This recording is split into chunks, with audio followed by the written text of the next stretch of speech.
स्वागत है आपका एक बार फिर से एपीएस ऑनलाइन क्लासेस में।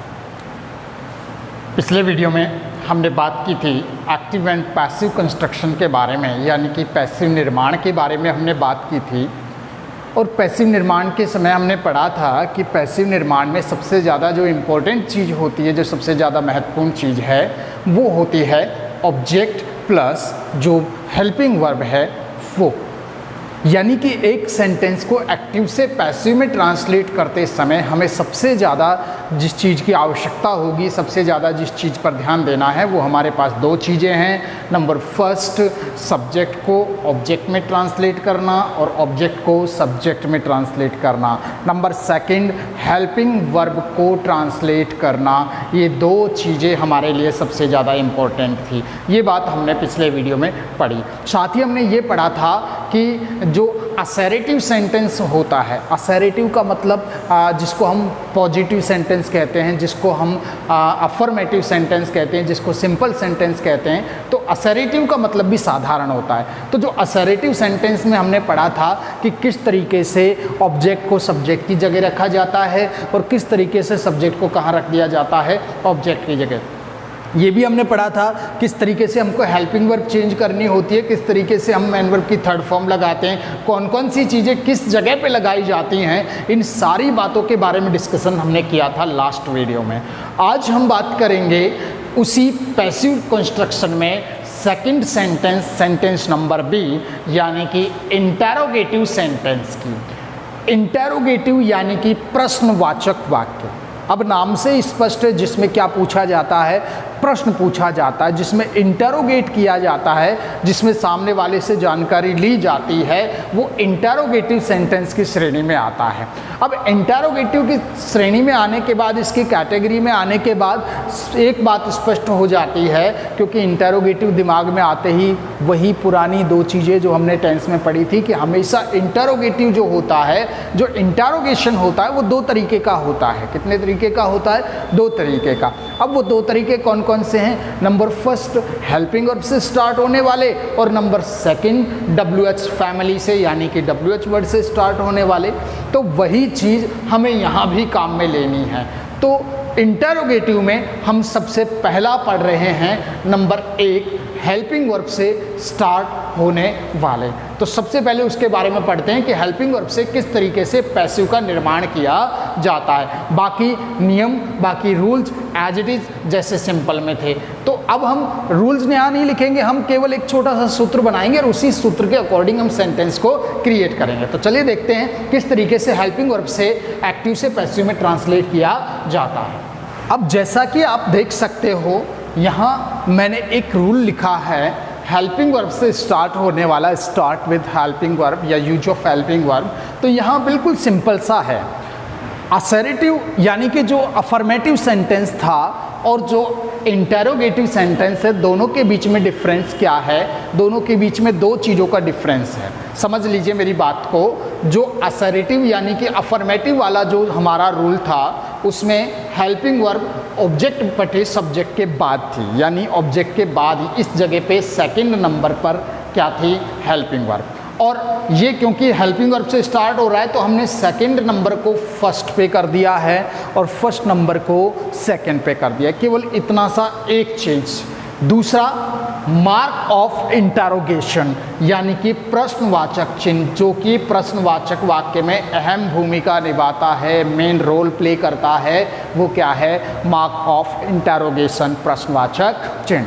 तो ये हमारा सूत्र बना कि हेल्पिंग वर्ब प्लस ऑब्जेक्ट को हम किस में ट्रांसलेट करेंगे? सब्जेक्ट में, इसीलिए O बटे एस प्लस वर्ब की third form plus by plus subject को किस में बदल दिया जाएगा? ऑब्जेक्ट में, प्लस बचा हुआ ETC etcetera plus mark of interrogation, question track जिसे कहते हैं। तो इस तरीके से हमारा सूत्र बना। अब हमें यहाँ एक चीज़ और जान लेनी है, एक चीज़ के बारे में हमें और जानना है। वो चीज़ क्या है? कौन सी?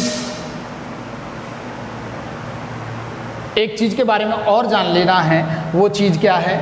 वो चीज़ है कि हेल्पिंग वर्ब तो हम स्टार्ट कर रहे हैं कि हेल्पिंग वर्ब से तो सेंटेंस स्टार्ट हो जाएगा, लेकिन इसमें जो ज़रूरी चीज़ है कि कई बार क्या होता है, हेल्पिंग वर्ब एक टुकड़े में न बन के कई टुकड़ों में बन जाती है, कभी 2 टुकड़ों में बन जाती है, कभी 3 में बन जाती है। तो इस तरीके की भी प्रॉब्लम हमारे सामने आती है, तो वही समस्या हमारे सामने होगी।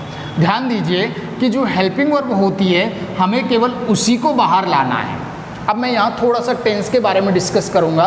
टेंस के बारे में इसलिए क्योंकि हमने एक टेंस पढ़ा था परफेक्ट कॉन्टिन्यूस। परफेक्ट कॉन्टिन्यूस में किसी भी हेल्पिंग वर्ब के साथ में एक वर्ड जुड़ता था बीन, राइट।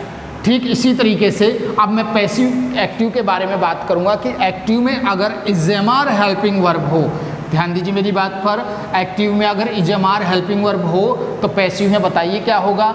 क्या होगा कि सर इसी के साथ क्या जुड़ जाता है, बीइंग जुड़ जाता है। ये हमने पढ़ा था फर्स्ट वाली वीडियो में, रूल्स में हमने लिखा हुआ है हमने कि इज़ेमार अगर हमारे एक्टिव में दिया गया है तो पैसिव में इज़ेमार लगाने के साथ साथ उसमें हमें अपनी तरफ से क्या लगा देना है, बीइंग। तो अब आप ध्यान दीजिए कि एक फर्स्ट पार्ट तो इसका ये हो गया और सेकंड पार्ट हो गया इसका ये, तो इसके फर्स्ट और सेकंड कितने टुकड़े हो गए, 2। कितने भाग हो गए, 2 भाग हो गए। अब 2 भागों को आप यहाँ नहीं लिख सकते, क्यों? क्योंकि यहाँ हेल्पिंग वर्ब मांगी है। तो ध्यान दीजिए हमारी हेल्पिंग वर्ब क्या है, हमारी हेल्पिंग वर्ब वो है जो हमने स्टार्टिंग में सबसे पहले लगाई है। केवल यही हेल्पिंग वर्ब बाहर आएगी इस जगह पे, यानी ये बीइंग अपनी जगह रहेगा, बीइंग अपनी जगह रहेगा, केवल हेल्पिंग वर्ब बाहर आ जाएगी, केवल इज़ेमार बाहर आ जाएगा। अब इज़ेमार से मतलब मेरा ये नहीं है कि केवल इज़ेमार ही बाहर आता है। अगर मान लीजिए हैज़, हैव या हैड हो तो उसके साथ में क्या जुड़ रहा था, वहाँ पे बीइंग जुड़ रहा था, तो बीइंग तो अपनी जगह रहेगा, है जो बाहर आ जाएगा। यानी हेल्पिंग वर्ब अगर 2 या 2 से अधिक टुकड़ों में बनती है, हेल्पिंग वर्ब अगर 2 या 2 से अधिक टुकड़ों में बनती है तो प्रथम टुकड़ा O/S के पहले तथा शेष टुकड़े O/S के बाद, यानी इज़ेमार या हैज है तो इस जगह आ जाएगा और जो बीइंग या बीन जो बचा हुआ है वो इन दोनों के बीच में इस जगह पे आ जाएगा O/S के बाद। यानी अगर जैसे मान लीजिए मेरा सब्जेक्ट हो गया राम, सब्जेक्ट क्या हो गया, राम, और हेल्पिंग वर्ब हो गई हैज़, तो बीन कहाँ लगेगा, हैज़ के बाद या राम के बाद, तो बीन राम के बाद लगेगा।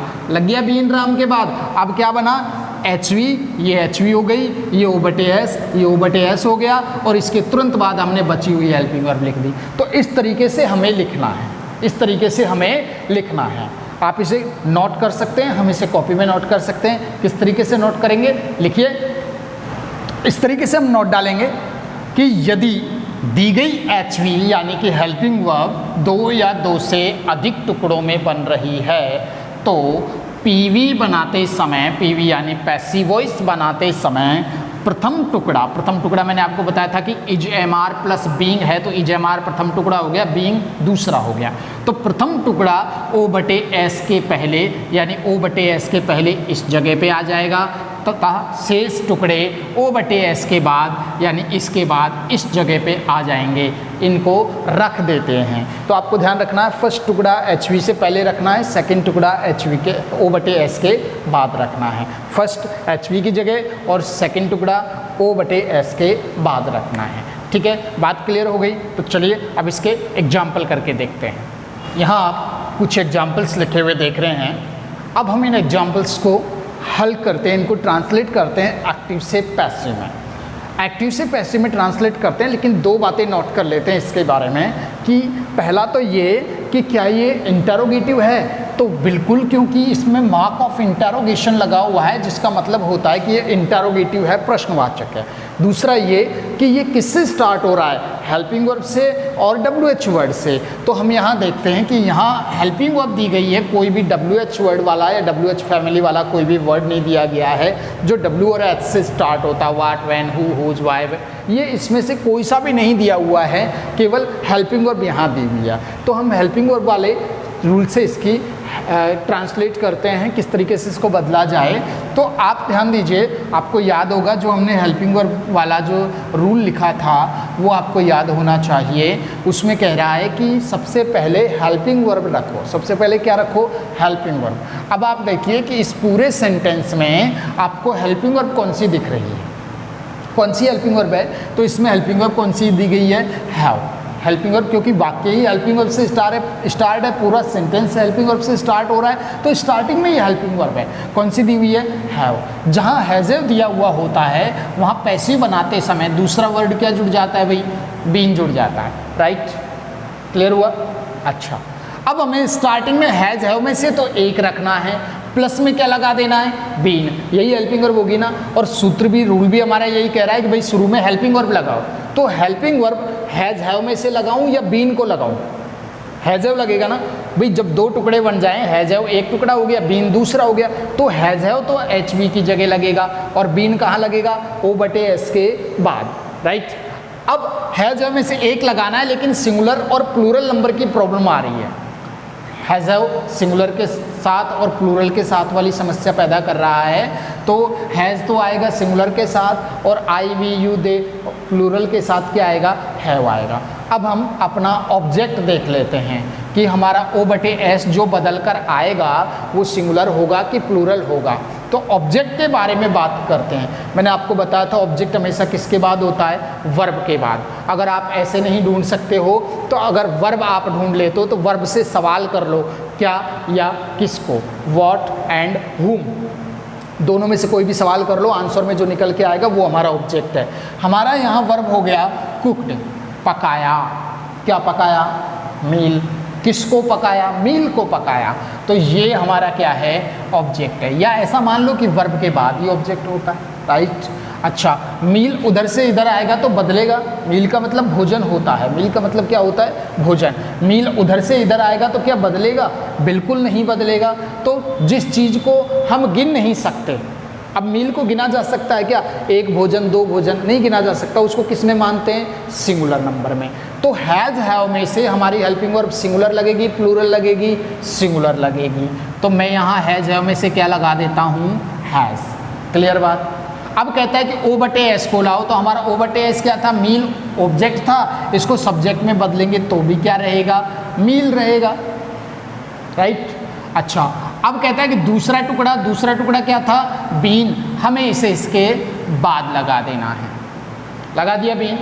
अब क्या कह रहा है सूत्र में, रूल के अंदर क्या कह रहा है, अब कह रहा है वर्ब की क्या लाओ, थर्ड फॉर्म। तो हैज़ के साथ तो ऑलरेडी थर्ड फॉर्म दी जाती है, तो कुक का, कुकड का, कुक्ड, कोई दिक्कत नहीं है, ठीक है।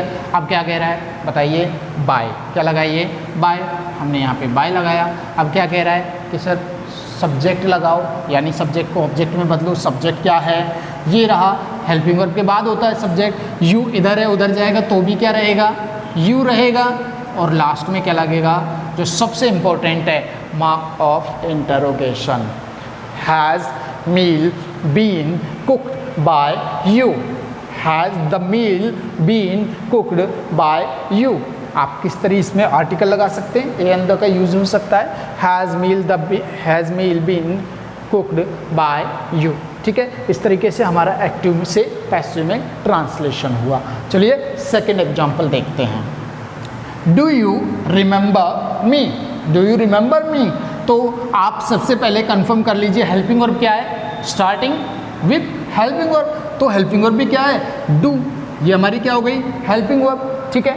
अच्छा, अब इसके लिए डूडज हो तो हेल्पिंग वर्ब कौन सी लगती है, बताओ। जब डूडज पहले से दिया गया हो, एक्टिव में अगर डूडज है तो पैसिव में क्या लगेगा, इज़ेमार। तो इज़ेमार में से एक आएगा, लेकिन आएगा कौन सा, पहले ऑब्जेक्ट डिसाइड कर लें। तो ऑब्जेक्ट क्या है, ये हो गई आपकी वर्ब। ये वर्ब के बाद क्या हो गया, मी। ये आपका क्या हो गया, ऑब्जेक्ट। उधर मी है, इधर आएगा तो आई में बदल जाएगा। और आई के साथ इज़ेमार में से क्या आता है, एम। यानी कि मेरी हेल्पिंग वर्ब कौन सी आएगी, एम आएगी। अब अपने ऑब्जेक्ट को इधर ले आइए, मी उधर से इधर आया तो किस में बदल गया, आई में बदल गया। अब इज़ेमार पहले से दिया गया हो तो क्या लगता है, साथ में बीइंग लगता है ना, लगता है कि नहीं लगता, लगता है। लेकिन यहाँ नहीं लगेगा, क्यों? क्योंकि इजेमार अगर इसमें दिया हुआ होता तो बीइंग लगता, लेकिन ये तो डू डज किस में बदला है? इजेमार में। एक बार ही बदलता है, जो बदल गया है, बदल गया ना, तो अब इसमें कुछ भी नहीं लगाना। अब वर्ब की थर्ड फॉर्म क्या है? ये रिमेंबर। रिमेंबर की थर्ड फॉर्म क्या बनेगी? ईडी लगा दो। क्या लगा दो? ईडी। रिमेंबर के मैंने क्या लगा दिया? ED, remembered. ठीक है, क्या लगाएं? बाय, तो हमने यहाँ पे बाय लगाया। अब कह रहा है कि सब्जेक्ट, सब्जेक्ट क्या है इधर? यू, उधर जाएगा तो भी क्या रहेगा? यू, और कुछ बचा है क्या? एटसेट्रा। ऑब्जेक्ट के बाद देख लिया करो, ऑब्जेक्ट के बाद नहीं बचाना, नहीं बचा तो कुछ नहीं है, बचाए तो उसको लिख दो। ऑब्जेक्ट के बाद कुछ नहीं है, यानी क्या लगा दूँ? इंपॉर्टेंट चीज़ क्या है? Mark of interrogation. Am I remembered by you, क्या मैं तुम्हें याद हूँ? क्या तुम मुझे जानते हो? अब हम बात करते हैं सेंटेंस नंबर 3, नेक्स्ट सेंटेंस के बारे में। Can I help you in this situation? Can I help you in this situation? तो हमारी हेल्पिंग वर्ब क्या है? कैन। और कैन क्या है? एक मॉडल है। मॉडल है, जब मॉडल हो तो साथ में क्या जुड़ जाता है? बी। मॉडल हो तो पैसिव बनाते समय साथ में क्या जुड़ जाता है? बी जुड़ जाता है। यानी सेल हो, विल हो, can, could, may, might, must, ought, to, dare, not, need not, तो इस तरीके का अगर कोई मॉडल है, लेट हो, तो इनके साथ में क्या जुड़ जाता है? बी जुड़ जाता है। दो टुकड़े हो गए, कैन और बी। अब पहले अपना ऑब्जेक्ट देख लो, लेकिन क्योंकि मॉडल है तो मॉडल कभी बदलता नहीं, इस पर सिंगुलर और प्लूरल सब्जेक्ट ऑब्जेक्ट का कोई असर नहीं होता, तो कैन का कैन ही लिखना पड़ेगा। कैन का क्या लिखना होगा? कैन। आपका ऑब्जेक्ट क्या है? तो वर्ब हो गई हेल्प, हेल्प के बाद क्या है? यू, उधर यू है, इधर आएगा तो भी क्या रहेगा? यू। ठीक है, ये दूसरा टुकड़ा, इसको इसके बाद लगा देना है। अब हेल्प को नीचे लाइए, यानी कि वर्ब की थर्ड फॉर्म, हेल्प की थर्ड फॉर्म क्या होगी? क्या लगा दो? ईडी लगा दो। लगा दिया ईडी। अब क्या लगाओ? बाय। सब्जेक्ट को ऑब्जेक्ट में बदलो। सब्जेक्ट क्या है? आई। इधर आई है, उधर जाएगा तो मी, और मी को अगर इधर लाए तो क्या बनेगा? क्या बनेगा? आई। ठीक है, फिर कह रहा है ETC। यस, ऑब्जेक्ट के बाद क्या बचा है? In this situation. In this situation. और सबसे ज़रूरी चीज़ क्या है? Mark of interrogation. Can you B help by me in this situation? Clear हो गई बात? अब बात करते हैं नेक्स्ट सेंटेंस के बारे में। अभी आपको थोड़ा समझ में बैठा है, बाकी के 3 सेंटेंसेस में आपको और समझ में आएगा। तो चलिए बात करते हैं चौथे सेंटेंस के बारे में। Did Kamal give her money back? Did Kamal give her money back? तो यहाँ पे डिड हमारी हो गई हेल्पिंग वर्ब। अब सवाल ये कि डिड अगर हेल्पिंग वर्ब हो गया तो पैसिव बनाते समय डिड के स्थान पर क्या आएगा? तो डिड हो तो क्या आएगा? वाजवर। क्या आएगा? वाजवर। तो वाजवर आ गया। अब फिर सिंगुलर और प्लूरल नंबर की समस्या हो गई, तो वाजवर सिंगुलर के साथ, वर्ब प्लूरल के साथ। ठीक है, अब हमारा ऑब्जेक्ट चेक कर लेते हैं। वर्ब हो गई गिव, ऑब्जेक्ट क्या हो गया हमारा? हाँ, ये हमारा ऑब्जेक्ट हो गया, हो गया ऑब्जेक्ट। अब आप हर उधर देख रहे हो, इधर आएगा तो किस में बदलेगा? सी में। तो सी के साथ वॉज वर्ब में से क्या आएगा? वॉज।